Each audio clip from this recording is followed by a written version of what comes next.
रुसूबाई रुसू आणि कोपऱ्यात बसू या राष्ट्रवादीत सुरू झालेल्या नाराजीचा एपिसोड आता थेट पवारांच्या दरबारी पोहोचलाय।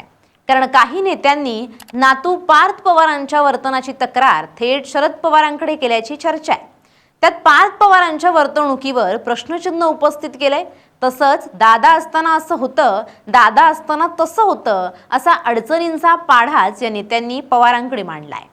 सुनील तटकरे यांनी अलीकडेच पवारांची भेट घेतली। त्या भेटीवेळी आधीच तिथे पटेल उपस्थित असल्याची माहिती मिळते।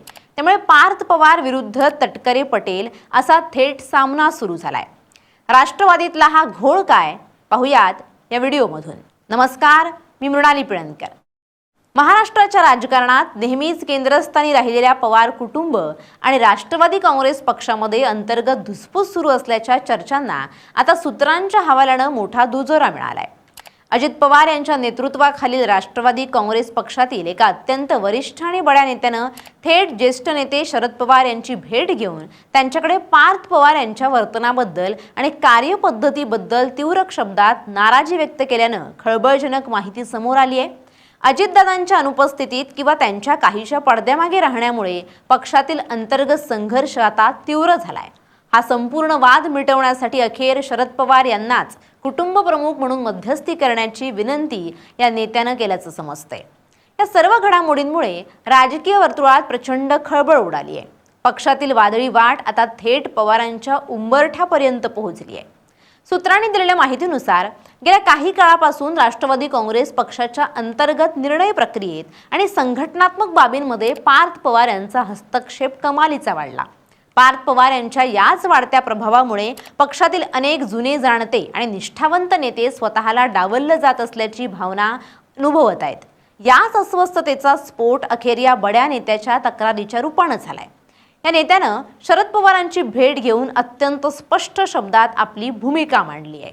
आम्हीही या पक्षासाठी, या संघटनेसाठी अहोरात्र मेहनत घेतली।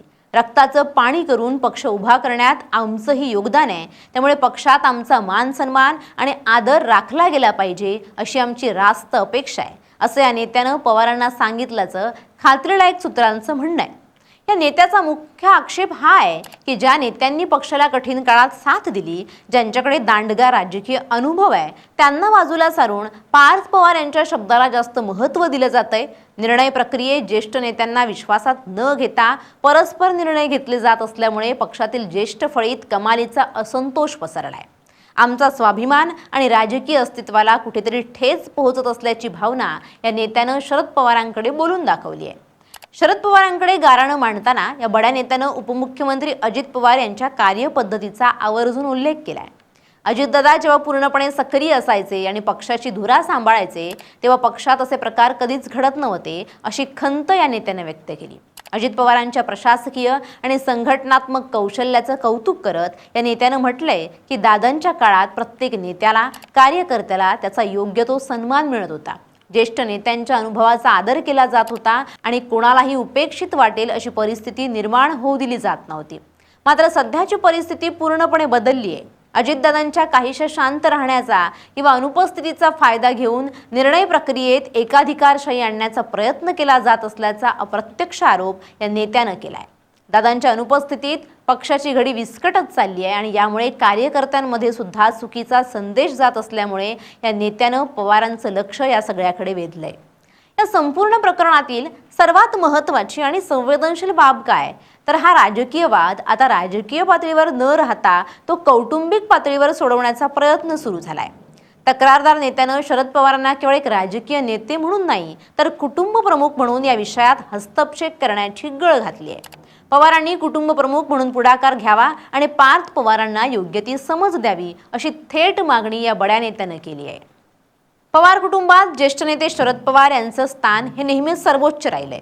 राजकीय मतभेद कितीही असले तरी कौटुंबिक पातळीवर त्यांचा शब्द हा अंतिम मानला जातो आणि याच अधिकाराचा वापर करून शरद पवारांनी पार्थ पवारांना पक्षात सर्वांना सोबत घेऊन चालण्याची आणि ज्येष्ठांचा आदर करण्याची तंबी द्यावी अशी या नेत्याची इच्छा आहे।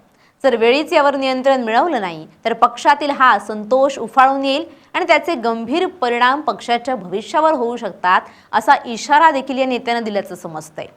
राष्ट्रवादीतील परिस्थिती अशीच राहिल्यास आगामी काळात रोहित पवार यांनी केलेल्या दाव्याप्रमाणे राष्ट्रवादीला मोठं भगदाड पडण्याची म्हणजेच पटेल तटकरे असे अनेक नेते काही वेगळी भूमिका घेण्याच्या तयारीत असल्याची चर्चा रंगू लागली आहे। रोहित पवार यांचे 22 आमदार फुटणार असल्याचे दावे राष्ट्रवादीच्या नेत्यांनी आता जरी फेटाळून लावले असले तरी त्यांच्या पक्षात काहीतरी वेगळंच शिजतंय हे पुन्हा एकदा स्पष्ट होतंय। तसंच अजितदादा गेल्यापासून पार्थ पवार आणि शरद पवार यांचा एक चांगला संवाद राहिलाय। त्यामुळे पवार विरुद्ध पवार संघर्ष टाळण्यासाठी दोन्ही राष्ट्रवादीतील राजकीय वैर कमी करण्यासाठी कुटुंब हा एकच धागा अत्यंत महत्त्वाचा ठरू शकतो। त्यामुळे बाहेरील नेत्यांना बाजूला सारून सध्या पार्थ पवार काही बोल्ड निर्णय घेत असल्याची सुद्धा चर्चा आहे। पार्थ पवार यांच्या राजकारणातील प्रवेशापासूनच त्यांच्यावर अनेकदा टीका झाली आहे। मागील काही निवडणुकांमधील त्यांचं अपयश आणि त्यानंतर पक्षातील वाढता हस्तक्षेप हा नेहमीच चर्चेचा विषय ठरलाय।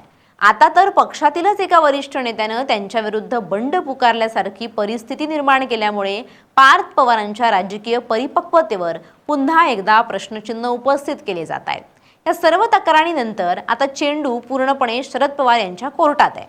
शरद पवार या संवेदनशील विषयावर काय तोडगा काढतात याकडे संपूर्ण महाराष्ट्राचं लक्ष लागलंय। ते खरोखरच कुटुंब प्रमुख म्हणून पार्थ पवारांना समज देऊन हा वाद मिटवतात की पक्षातील या बड्या नेत्याची समजूत काढतात ते पाहणं महत्त्वाचं ठरेल। तुर्तास या अंतर्गत वादामुळे राष्ट्रवादी काँग्रेसमधील गटबाजी आणि नाराजी नाट्य पुन्हा एकदा चव्हाट्यावर आलं असून यामुळे पक्षांतर्गत सर्व काही आलबेल नसल्याचं स्पष्ट झालंय। पक्षातील हा अंतर्गत वाद अधिक तीव्र होऊ नये म्हणून शरद पवार हे दोन्ही बाजू ऐकून घेऊन लवकरच काही ठोस पावलं उचलण्याची शक्यता आहे। Bureau report LS Marathi.